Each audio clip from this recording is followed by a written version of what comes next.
ഇപ്പോൾ ആദ്യം വിശ്വാസം ഉണ്ടായിരുന്ന ആളാണ്. ആദ്യം വിശ്വാസം ഉണ്ടായിരുന്നതുകൊണ്ടാണല്ലോ ഈ പത്രോസ് പറഞ്ഞത് കർത്താവിനെ കടലിൽ കണ്ടുമുട്ടുന്ന കാലമാണിത്. കർത്താവിന് നമുക്ക് കരയ്ക്കും കണ്ടുമുട്ടാം, കടലിലും കണ്ടുമുട്ടാം. ഇപ്പോൾ കടലിൽ കണ്ടുമുട്ടുമ്പോൾ നമ്മുടെ ക്ലേശങ്ങളിലും കണ്ടുമുട്ടാം, ക്ലേശകാലമല്ലാത്ത സമയത്തും കർത്താവിനെ കണ്ടുമുട്ടാം. ക്ലേശങ്ങളിൽ കർത്താവിനെ കണ്ടുമുട്ടുന്ന മനുഷ്യൻ്റെ പ്രതീകമാണ് കടലിൽ കർത്താവിനെ കണ്ടുമുട്ടിയ പത്രോസിൻ്റെ ആ ഒരു സ്റ്റേജ്. അപ്പോൾ കടലിൽ കർത്താവിനെ കണ്ടുമുട്ടിയപ്പോൾ നടുക്ക് തിരകളുണ്ട്, തിരക്ക് താഴെ ആഴങ്ങളുണ്ട്. എങ്കിലും ഭയങ്കരമായൊരു മോഹം നമ്മളിലുണ്ടാകും. എന്താണ്? കർത്താവേ, തിരമാലകൾക്ക് മീതെ നിൻ്റെ അടുത്തേക്ക് വരാൻ എനിക്ക് ആഗ്രഹമുണ്ട്. എല്ലാവർക്കും തോന്നിയില്ലല്ലോ അത്. എൻ്റെ വിശ്വാസം ആഴപ്പെടണമെന്ന് എല്ലാവർക്കും തോന്നിയില്ല. അവിടെ യോഹന്നാനുണ്ട്, അന്ത്രയോസൊക്കെ ഉണ്ട്, കുറേ കക്ഷികളുണ്ട്. പക്ഷേ ഈ ഒരു പരീക്ഷണത്തിന് മുതിർന്നത് ആരാണ്? പത്രോസാണ്. ഈ പത്രോസിൻ്റെ ഒരു വിശ്വാസത്തിൻ്റെ ഈ പരീക്ഷണത്തിലുള്ള ഒരു എന്താണ് ഒരു ത്രൈവ് ആന്തരികമായ ഒരു ത്വര നമ്മൾ എപ്പോഴും സൂക്ഷിക്കണം. കർത്താവിനെ കാണുമ്പോൾ അത് കർത്താവല്ലേ, കർത്താവിനൊക്കെ സാധിക്കും എന്നല്ലേ ആൾക്കാർ പറയണത്. ഞാൻ കർത്താവിലല്ല, അങ്ങനെയല്ല പറയേണ്ടത്.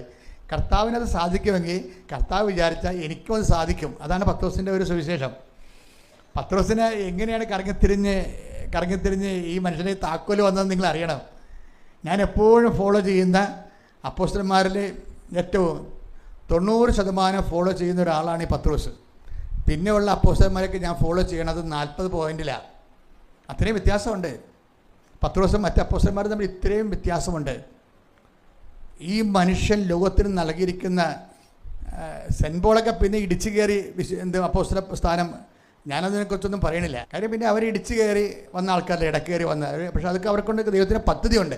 പക്ഷേ അപ്പോസ്തലികമായ തനി വെളിപാടുകൾ ഈശോ നേരിട്ട് നൽകുന്നതും ഈശോയുടെ കളരിയിൽ ചേർന്ന് പഠിക്കുന്നതും, ഈശോയുടെ കളരിയിൽ ചേർന്ന് പഠിക്കുക മാത്രമല്ല, പരീക്ഷണാർത്ഥം പഠിക്കുന്ന ഒരാളാണ് ഈ പത്രോസ്. ഈശോയുടെ കളരി വെറുതെ പഠിച്ചതല്ല, തിയറി പഠിച്ചതല്ല, മറിച്ച് പരീക്ഷണാർത്ഥം പഠിച്ച ആളാണ്. എല്ലാ കാലാവസ്ഥകളിലും അങ്ങനെ അപ്പോസ്തലന്മാരുടെ കൂട്ടത്തിൽ പ്രാക്ടിക്കൽ ടെസ്റ്റ് എഴുതിയിട്ടുള്ള കുറച്ച് ആൾക്കാരേ ഉള്ളൂ. ചില പ്രാക്ടിക്കൽ ടെസ്റ്റിൽ തോറ്റുപോയ ആൾക്കാരാണ് ഈ യോഹന്നാനും യാക്കോബും. പ്രാക്ടിക്കൽ ടെസ്റ്റ് നടത്തിയായിരുന്നു അവരുമായിട്ട്. പക്ഷേ അണ്ണന്മാർ തോറ്റുപോയി. അണ്ണന്മാരെ അവരെ പറഞ്ഞ് 2 പേരെ വിട്ടില്ലേ, അത് പ്രാക്ടിക്കൽ ടെസ്റ്റായിരുന്നു. അവർക്ക് മനസ്സിലായില്ല.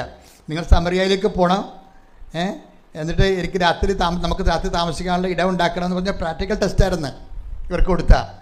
ഇവരവിടെ ചെന്നപ്പോൾ തന്നെ സമറിയക്കാർ നല്ല ഫസ്റ്റ് പാർട്ടിയില്ലേ, ഇവരുമായിട്ട് ഉടക്കിയിരിക്കുന്ന ആൾക്കാരാണ്.